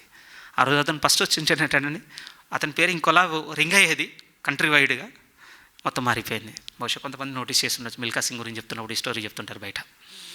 చిన్న మూమెంట్ ఎక్కడికో నేను చేరుకున్నటువంటి ఆ చిన్నదండి వెనకబడేసింది. ఈరోజు ఒక్క తలాంత దగ్గర కూడా మనం ఆగిపోయి అలానే చూసుకుంటున్నాను, నేను ప్రభువులో మంచి ఆతిథ్యం ఇస్తాను, అయిపోయింది లాక్. లేదు నేను చక్కగా నేను నిర్వహించగలను లాక్, లేకపోతే నేను చెప్పగలను లాక్, నేను పాడగలను లాక్, అయిపోయింది ఒక్కదానితోనే. కానీ పౌలు గారు ఎలా ఉన్నారు అని అంటే, అలా ఆయన ఏ విషయం కూడా సర్పాస్ అవ్వకుండా చూసుకుంటున్నాడు అండి. తను దాటిపోద్ది అనుకుంటున్నాడు. తన ఆకలి దప్పులు ప్రభులో ఉన్న వాటిని ఆర్పేచే విషయములకు దూరంగా ఉండాలనుకుంటున్నాడు. అందుకోసం నేను ఇదివరకే గెలిచి తినైనను, లేకపోతే సంపూర్ణ సిద్ధి పొంది తినైనను నేను అనుకోవటం లేదు. ఇంకా చూడండి, ఇంకేమన్నా ఎంత అద్భుతమైన పదాలు వాడతాడు అని అంటే ఆయన వాడుతున్నప్పుడు మళ్ళీ చదువుతున్నాను 13. సహోదరులారా, నేను ఇదివరకే పట్టుకొని ఉన్నానని తలంచుకొనను, అయితే ఒకటి చేయుచున్నాను, వెనుకున్నవి మరచి ముందున్న వాటి కొరకై వేగిరపడుచు క్రీస్తు యేసునందు దేవుని ఉన్నతమైన పిలుపునకు కలుగు బహుమానం పొందవలనని గురి యొద్దకే పరిగెత్తుచున్నాను. మీకు ఇంతసేపు ఎక్స్ప్లెయిన్ చేసిందంతా ఆ పదంలో కనపడుతుంది చూడండి. వెనుకున్నవి మర్చిపోతున్నాడట, ఎక్కడున్నావో చూసుకుంటలేదట. ఎన్ని చేశాను, ఎన్ని చెప్పాను, ఏ విధంగా పరిచయం, ఏం లేవటండి, ఏమీ లేవట. అప్పుడు బాధ అయిద్దండి. ప్రార్థన చేసి కూడా అతిశయించేటోళ్ళు ఉన్న కాలం అండి ఇది. నువ్వు చేసింది ఏంటో తెలుసా? నువ్వు చెయ్యలేనని చేయగలిగిన ఆయనకు ఒక వినతి. నువ్వు చేసింది కాదు. ప్రేయర్ అనేది ఏంటి చెప్పండి? మన బలహీనత, బలవంతుడైన దేవ నా జీవితంలో చోటు చేసుకున్నటువంటి వినతి. ఈ వినతికి కూడా అతిశయమా? ఒకసారి ఆలోచించండి ప్రియమైన వాళ్ళని. ఇంతకంటే ఇంకా దిగొచ్చి ఏం చెప్పుకోగలమన్న మన గురించి? ఆకలి దప్పులు ఆరిపోతున్నాయి, చూస్తున్నారా ప్రభువులో? ఇంకా అంటాడు కిందికి వచ్చారు, ఇంకొక మాట కూడా చదవాలి. 15. కాబట్టి ఇప్పుడు అంటున్నమాట, ఇంతగా నడిచిన ఆయన, ఇంతగా దేవునిలో ఆసక్తిని, అంతగా ఆకలి దప్పులు కలిగి ఉన్నాయని అంటావు. కాబట్టి మనలో సంపూర్ణులమైన వారమందరము నా తాత్పర్యాన్ని కలిగి ఉందాం. దీనికి మించి ఏం ఊహించకండి, దీనికి మించి ఏమనుకోకండి, దీంట్లో నడుచుకుంటే చాలు. అదే కింద అంటాడండి, వారందరము ఈ తాత్పర్యము కలిగి ఉందము, అప్పుడు దేని గూర్చైనను వేరు తాత్పర్యము కలిగి ఉన్న ఎడల అది దేవుడు మీకు బయలుపరుస్తాడు. చివరిగా అన్నమాట, అయినను ఇప్పటి వరకు మనకు లభించిన దానిని బట్టి క్రమంగా నడుచుకుందాం. ఆకలి దప్పులు ప్రియమైన వాళ్ళారా, ఏ విధము చేతనైనను ఆయనలో ఉన్నటువంటి ఆసక్తిని ఆర్పుకోవద్దనుకుంటున్నాడు. శ్రమలో ఉన్నాడండి. అందుకే ఎంత అద్భుతంగా రాస్తాడు కొన్ని మాటలు. సంపన్న స్థితిలో ఉండనేరుగుదును, ఏమీ లేని స్థితిలో కూడా ఉండనేరుగుదును. ఇది అసలు బ్యాలెన్స్ అవుద్దండి మన లైఫ్లో. క్రీస్తులో ఎదిగితేనే సాధ్యమవుతుంది ప్రియమైన వాళ్ళారా. అంతే, మనుషులకి ఇవి అసాధ్యం అండి. మన యందున్న యేసుక్రీస్తుకు సమస్తమును సాధ్యం. ఆయన చెయ్యగలడు, ఆయన మన యందు కూడా చేయగలడు. లెంట్ స్టార్ట్ అవ్వగానే శిలువ ధ్యానముల కోసం నేను ప్రిపేర్ అవుతున్నప్పుడు ఒక పరిశుద్ధ సేవకుని మాట నిజంగా నిద్రపట్టనివ్వకుండా చేస్తున్నదండి. ఆ సేవకుడు అన్న మాట ఏమిటి అని అంటే, సంఘం ఎక్కడికో చాగిపోయింది అన్నాడు అని అంటే 2000 సంవత్సరాల క్రితం ఆయన శిలువ వేయబడ్డాడన్న వరకు వచ్చి చూసాగింది.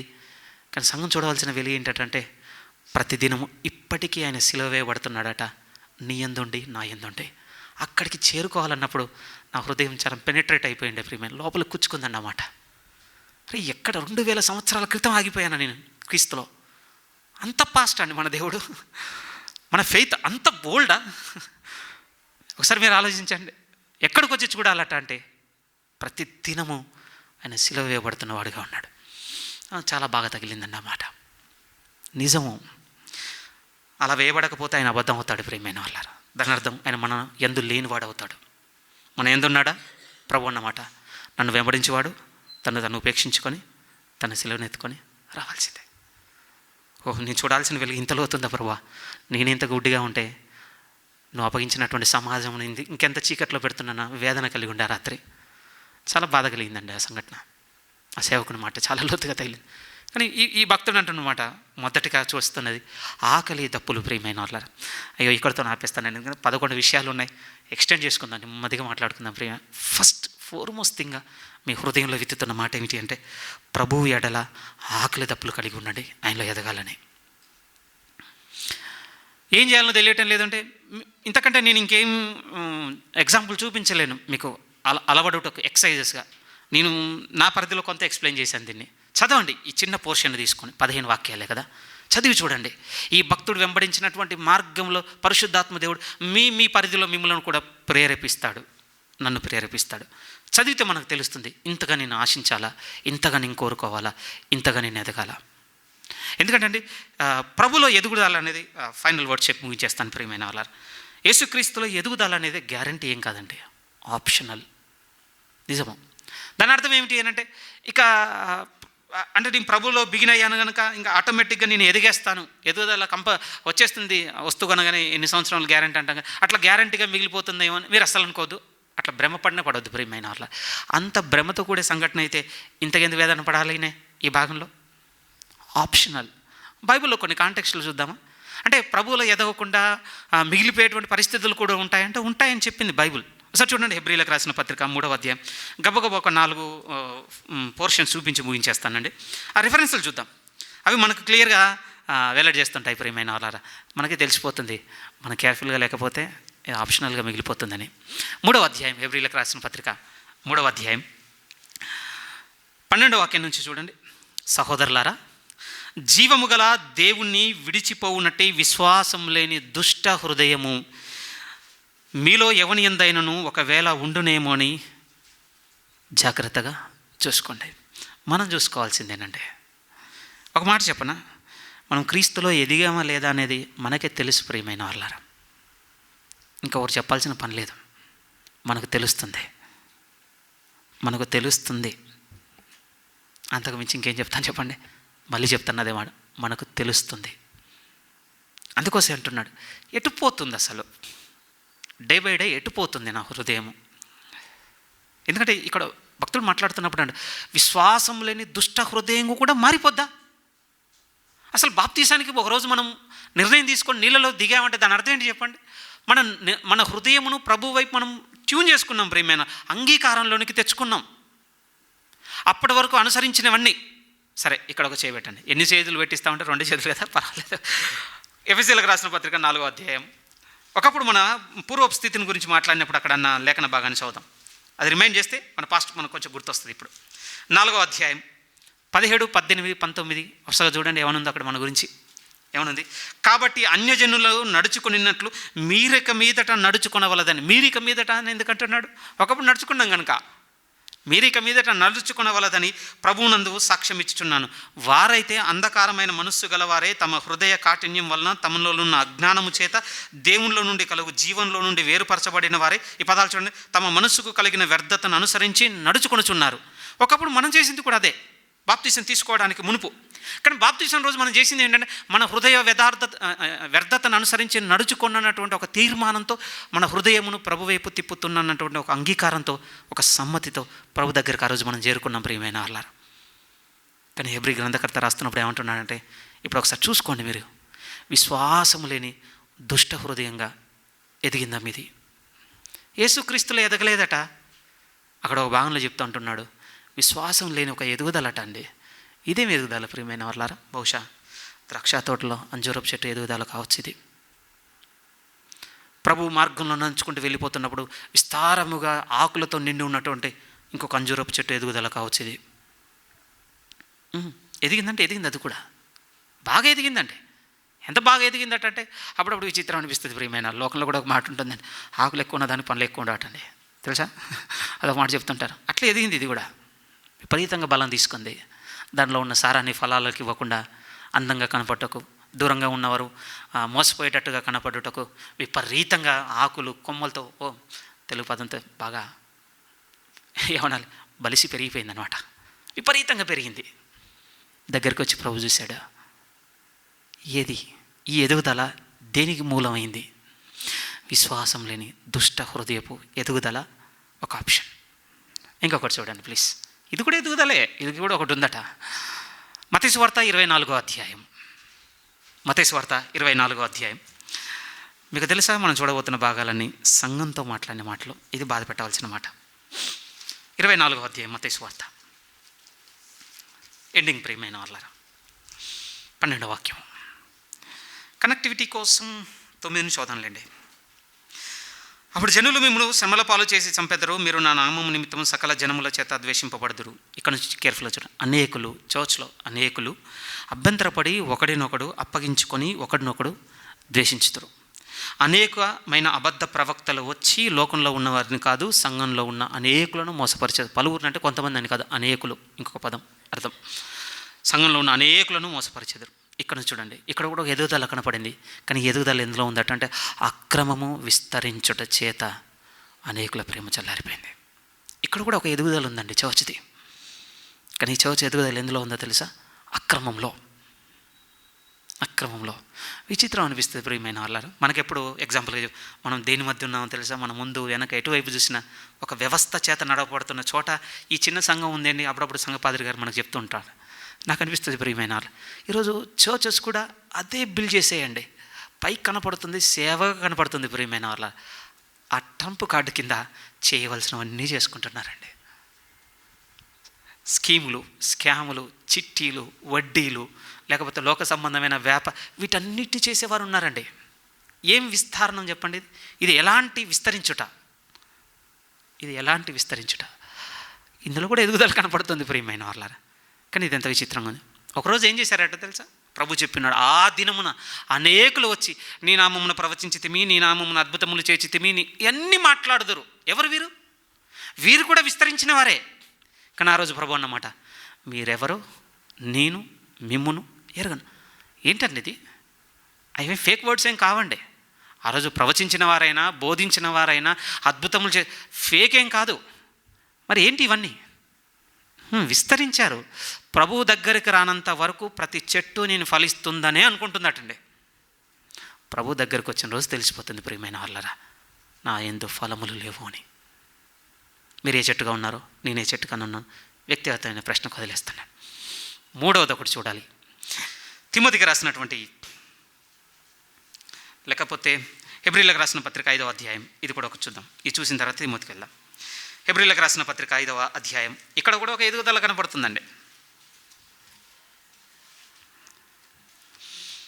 5వ అధ్యాయం 11వ వాక్యం చూడండి ప్లీజ్. 5వ అధ్యాయం 11.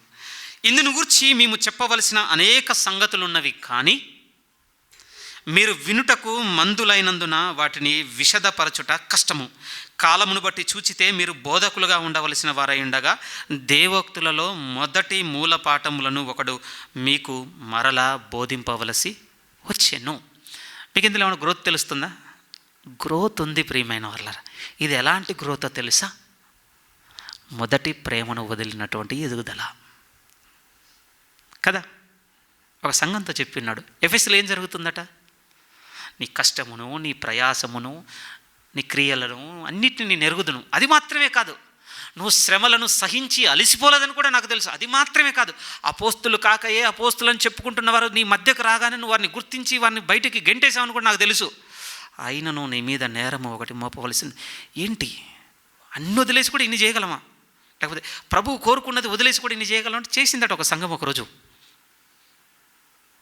ఇక్కడైతే చెప్తున్నాడు, ఈ సంఘము కూడా కాలమును బట్టి చూస్తే మీ ఎదుగుదలకు నేను ఏమని మాట్లాడాలి, మీరే ఇతరులకు బోధించాల్సినంత ముందుకు రావాల్సిన వాళ్ళు. మీరు ఎదగలేదంటే ఎదిగిందండి చేయవచ్చు. కావాలంటే 10వ అధ్యాయం కూడా తర్వాత చదువుకోండి. ఒకప్పుడు చేసినవి మీకు కనపడతాయి. అక్కడ ఖైదులో ఉన్నవారిని కరుణించారట, లేని వారిని పరామర్శించారట, అమ్మి ఆపదలో ఉన్నవారిని ఆదుకున్నారట, అన్నీ చేసి ఉన్నారట. ఎదుగుదలే ప్రియమైన వాళ్ళారా. కానీ ఇప్పుడు ఏమంటున్నాడు తెలుసా, ఈ ఎదుగుదలను చూస్తే మీరు ఎక్కడో చాగినట్టుగా కనపడుతుందంటే అసలు వినే మనసులో లేనంత దూరం నడిచేశారు మీరు. మళ్ళీ ఒకసారి చదువుదాం. ఇందును గురించి మేము చెప్పవలసిన అనేక సంగతులు ఉన్నవి, కానీ ఈ పదాలు చూడండి, మీరు వినుటకు మందులైనందున. దాని అర్థం ఏంటి? మనలో కూడా ఒక ఎదుగుదల ఉంటుందండి. ఈ ఎదుగుదల ఎలా ఉంటుంది అని అంటే, ఉపదేశకుడు ఏం ఉపదేశించినా నేను విననుకో, ఇది కూడా ఎదుగుదల మరి లేదా చెప్పండి. ఇది అందరం ఒక ట్యాగ్ వేసుకొని ఒక తొడుగు వేసుకొని తిరుగుతాం ప్రియమైన వాళ్ళారు. దయచేసి బయటకు వద్దామండి. ఇవి మనకు ప్రయోజనకరమైనటువంటి మంచి స్థితులు కావు. ఈ చౌచ ఎక్కడికి ఎదిగిందంటే విని అంటే రెస్పాండ్ అవ్వనంత హార్ట్ అండ్గా మారిపోయింది, మందం వచ్చేసింది మైండ్ అంతా. ప్రభు కూడా అంటాడు కదండి, అంటే వింటున్నవారు విని గ్రహించకుండాన్నట్లు, చూసేవారు అంటే వారి కన్నులు తెరవబడి చూడకుండాన్నట్లు వారి హృదయము కొవ్వుతో మందమైపోయి ఉన్నది.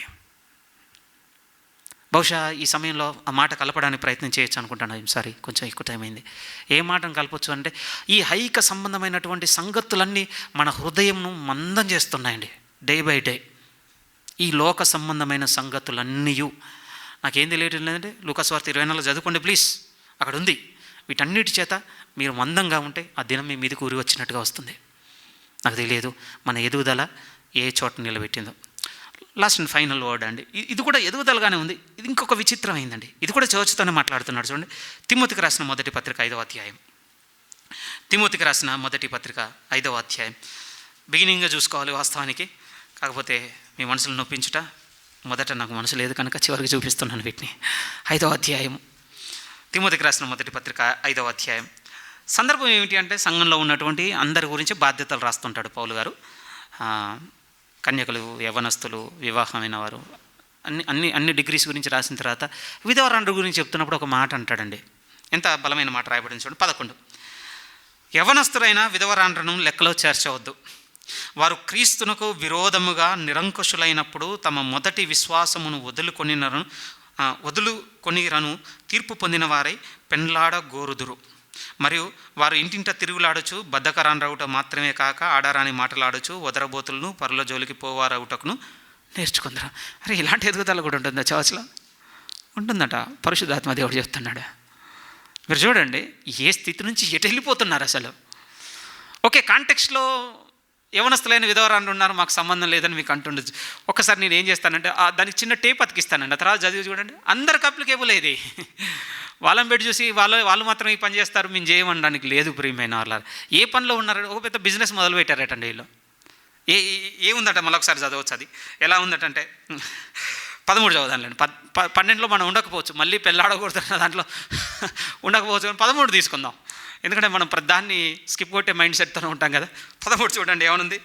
వారు ఇంటింట తిరుగులాడచ్చు, బద్ధకరాండ్రగుట మాత్రమే కాక ఆడరాని మాటలాడచ్చు, వదరబోతులను పరుల జోలికి పోవారగుటకును.